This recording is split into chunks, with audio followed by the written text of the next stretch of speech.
I'm pleased to say that this programme and its predecessor, the Build Up Skills Initiative, is an exemplar of the type of approach that is needed to provide skills to the construction industry. With over 75 trainers now trained and over 200 construction workers trained, and with plans in place to continue to roll out this programme through education providers, the Quality Build programme will be a key enabler in supporting the delivery of quality housing into the future.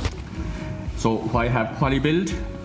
Ireland has to reduce its total energy use by 20% before 2020, so that's part of our requirements. Buildings account for over 40% of total energy use, and significant changes have been taking place to the building regulations and building standards. And one of the key things, I suppose, which was identified as well, was that construction workers in Ireland are skilled. They are very skilled. And in order to provide high quality energy efficient building, the same skills could be used, but they had to be applied in a somewhat different way. Overall, the public consultation said that the directive was working well for new buildings in terms of imposing higher standards to meet the 2020 nearly zero energy building target that we all have. But it's not working so well with renovation.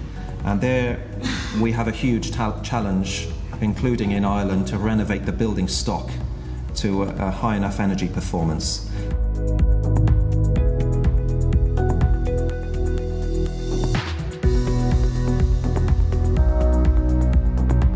So it's important that we deliver housing in the short time frame. It is equally important that we deliver quality and durable housing that will meet the needs and expectations of consumers and citizens in a manner that is sustainable in economic, social and environmental terms.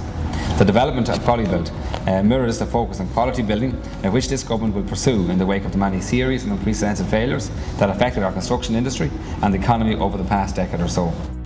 What's crucial about Build Up Skills and what differentiates it from other training projects that have happened is the engagement with national authorities, including government, to ensure that the training lives on after the project is finished, after the funding is finished, and that there's really a national effort to roll this out right across the industry.